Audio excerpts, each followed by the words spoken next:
Zion Williamson's deleted tweet isn't just a moment of frustration. It's a direct challenge to the high-performance clauses secretly embedded in his $197 million contract. For days, the narrative has been simple. Zion is unhappy with the Pelicans' tough new training camp. We see a star player clashing with a demanding new coach, a classic NBA power struggle.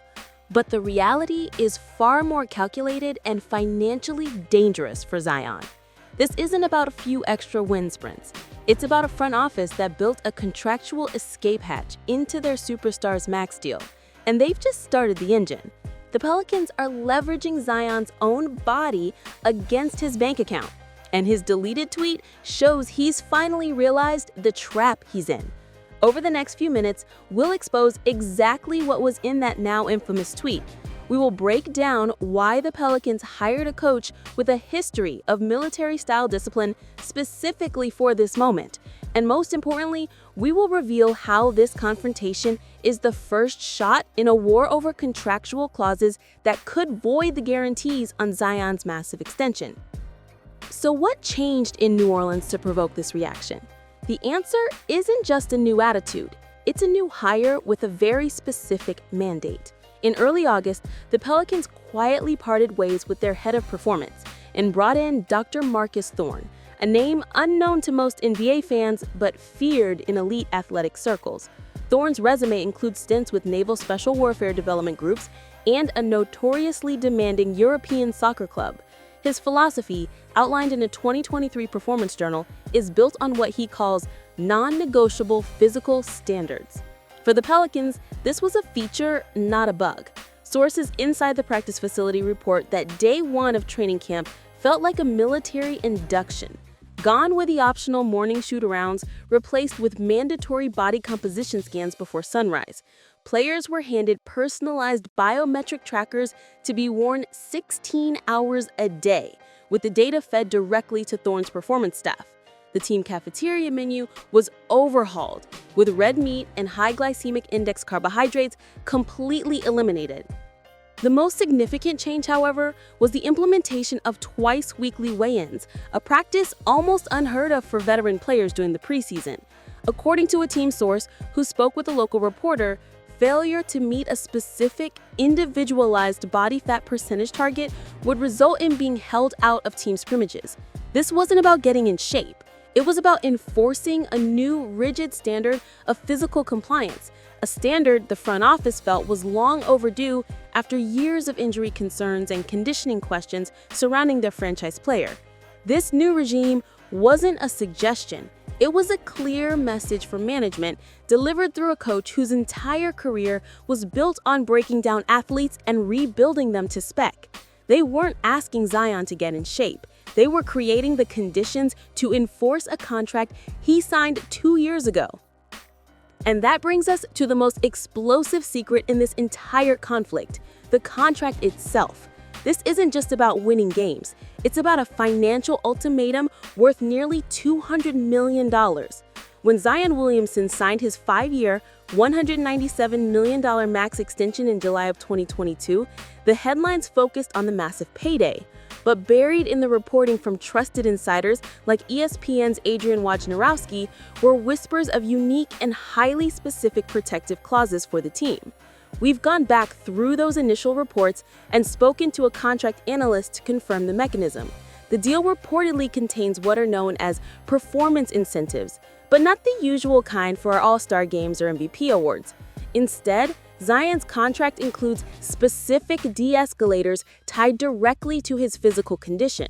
According to a source familiar with the contract's language at the time of signing, there is a clause requiring him to maintain a combined total of his weight in pounds and his body fat percentage below the number 295.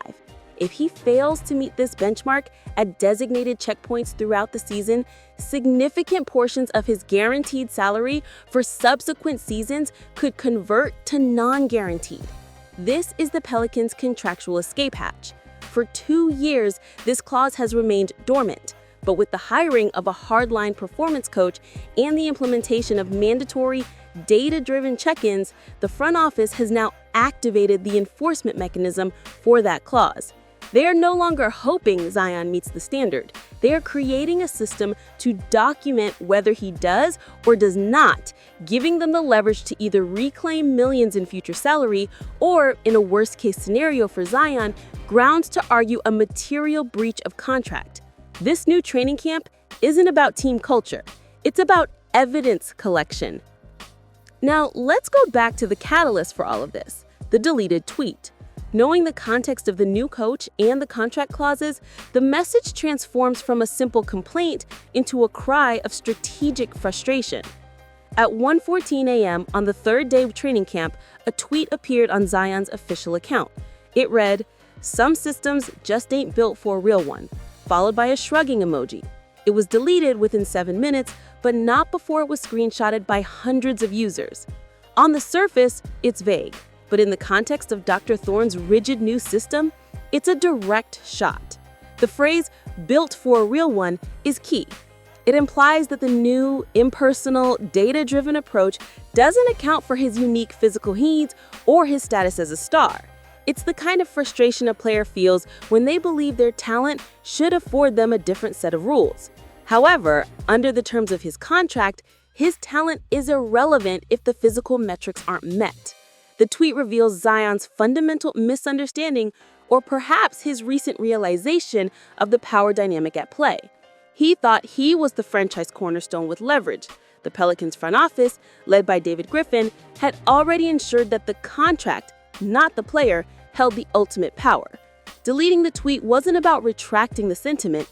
It was likely a panicked move after a call from his agent, realizing he had just publicly confirmed his opposition to the very system designed to test his contractual obligations. He didn't just complain online, he provided the front office with a public record of his resistance to the terms of his own employment. This conflict didn't materialize overnight. It's an escalation of years of simmering tension between Zion's camp and the Pelicans front office. We have to remember David Griffin's infamous press conference in 2021, where he spoke about Zion's commitment in vague but pointed terms, a moment many insiders felt was a direct message to the young star. There were the subsequent reports of Zion feeling disconnected from the team during his lengthy injury rehab, choosing to train away from the facility. There was also the constant public discourse about his weight, a narrative the front office has often allowed to run unchecked, arguably as a way of maintaining public pressure on their prized asset. Each of these moments was a small battle in a long, cold war. The Pelicans felt they had invested a #1 pick and a max contract into a player who wasn't upholding his end of the bargain on conditioning. Zion's camp felt the organization wasn't doing enough to protect him or build a system tailored to his once-in-a-generation talent. The contract extension in 2022, with its hidden clauses, was not a truce. It was the front office arming themselves for the final, decisive battle. They agreed to pay him like a superstar, but they built in the legal framework to treat him like a depreciating asset if he failed to comply. This new intense training camp is simply the front office making their move, forcing Zion to either fall in line or risk a financial catastrophe of his own making. This tension now risks fracturing the locker room. Veterans like CJ McCollum and Brandon Ingram have consistently preached a message of professionalism and accountability. McCollum, as the president of the Players Association, is deeply familiar with contract law and the responsibilities of players. The new demanding regime likely aligns with their professional ethos. Zion's public pushback, however subtle, places them in a difficult position. Do they support their superstar teammate, or do they back the organizational standard that they themselves are meeting? Team sources suggest that while there is widespread respect for Zion's talent, there is also a growing frustration with the constant drama surrounding his availability and conditioning. If Zion is seen as resisting a program that the rest of the team has bought into, it could create a divide between him and the team's other leaders. This isolates him, further strengthening the front office's position. They can frame it as a him versus us issue, with us being the entire organization, from the coaches to the veteran players. This is a classic front office maneuver. Make the conflict about the player's lack of commitment, not the organization's potentially alienating tactics. Zion's deleted tweet may have been aimed at the coaching staff, but its shockwaves are now testing the foundations of the entire locker room, forcing every player to choose a side. Ultimately, Zion Williamson is trapped. The deleted tweet was a flare of frustration from a player who is just now understanding the full scope of the agreement he signed. The Pelicans' new intense training camp isn't just a philosophy, it's a tool for contract enforcement. The front office isn't being tough for the sake of it. They are methodically building a case backed by biometric data and contractual clauses to protect their massive financial investment.